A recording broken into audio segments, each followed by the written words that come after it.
तो बीजेपी 2024 के रण को जीतने के लिए प्लान बना रही है, मगर उधर इंडिया गठबंधन में शामिल दलों के नेता आपस में ही एक मत नहीं हो पा रहे हैं। दरअसल डीएमके के नेता दयानिधि मारन ने उत्तर भारतीयों को लेकर अभद्र बयान दिया है। मारन ने हिंदी भाषियों पर अपमानजनक टिप्पणी की है और उनके बयान के बाद से अब घमासान मचा हुआ है।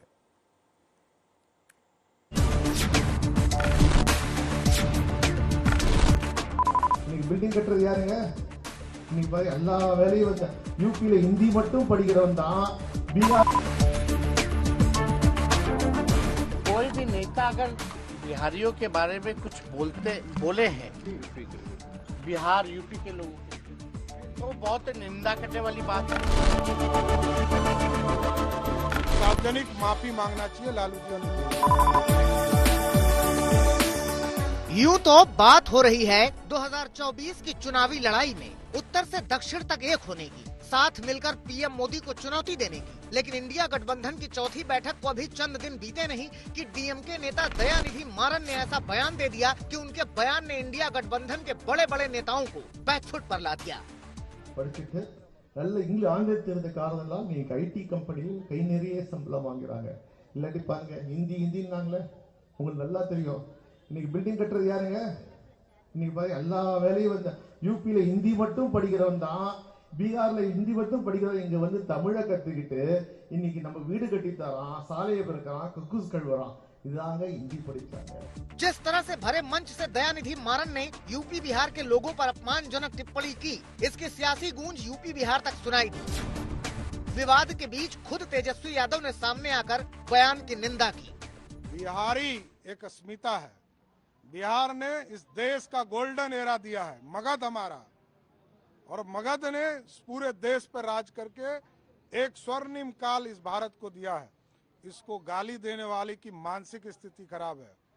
आज इंडी गठबंधन के लोगों को जवाब देना चाहिए, नहीं तो सार्वजनिक माफी मांगना चाहिए लालू जी और नीतीश जी को। पहली बात तो जो करुणानिधि जी की जो पार्टी है डीएमके पार्टी सामाजिक न्याय में विश्वास रखती है। अगर उनके दल के अगर कोई भी नेता अगर बिहारियों के बारे में कुछ बोले हैं बिहार यूपी के लोगों के लिए, तो बहुत निंदा करने वाली बात है। इससे हम लोग सहमत नहीं। बिहार और यूपी के लोगों को जो मजदूर हैं पूरे देश में जो है मांग उठती है, लोग डिमांड करते हैं, अगर वो ना जाए तो उनकी जिंदगी जो है ठप हो जाएगी दूसरे राज्य में। दयानिधि मारन ने हिंदी और अंग्रेजी का फर्क बताते हुए ये टिप्पणी की, लेकिन जाहिर है टिप्पणी हिंदी भाषियों के लिए चुभने वाली थी, लिहाजा बीजेपी ने इस मुद्दे पर डीएमके को घेर लिया। कांग्रेस समेत पूरे इंडिया गठबंधन को निशाने पर लिया। Mister Dayanidhi Maran, stop insulting the Bihari boys who serve there. क्या मतलब है इसका? बिहार के लोगों की एक परंपरा है, संस्कार है, सत्कार है। नीतीश कुमार की सरकार के कारण अगर काम करने का अवसर नहीं मिलता तो आपके यहाँ जाते हैं तो काम करते हैं ना, तो उनके श्रम का आप इस तरह से अपमान करेंगे, बहुत भ्रष्टा योग्य है। ये पहला मौका नहीं है जब किसी डीएमके नेता के बयान ने इंडिया गठबंधन के सहयोगियों को असहज किया है। स्टालिन के बेटे उदयनिधि ने सनातन धर्म में बुराई बताते हुए इसे खत्म करने की बात कही थी। People of this country should think that the power of this BJP is only winning elections and mainly in the heartland states of Hindi and what we generally call as the Gomutra state. जाहिर है DMK नेताओं का ये रुख India गठबंधन के कई दलों के सामने संकट खड़े कर रहा है और बीजेपी को आक्रामक हमले का मौका दे रहा है।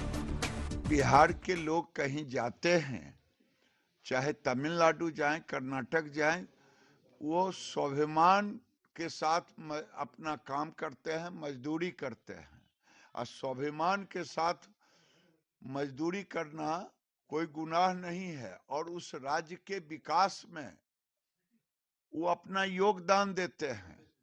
ऐसी भाषा बोल करके देश को अपमानित करने का काम डीएमके कर रहा, पहले भी किया, सनातन को खत्म करने की बात कहा, अब मजदूरों पे प्रहार कर रहे हैं, ये दुर्भाग्य है।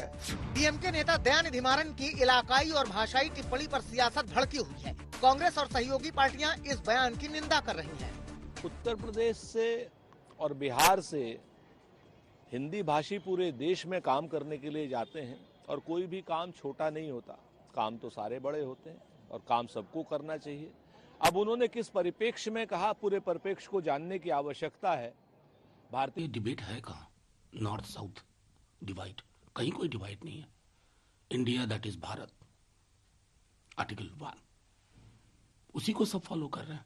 और मैं समझता हूं डीएमके के हमारे जो साथी ने जो बयान दिया वो स्वीकार नहीं होगा।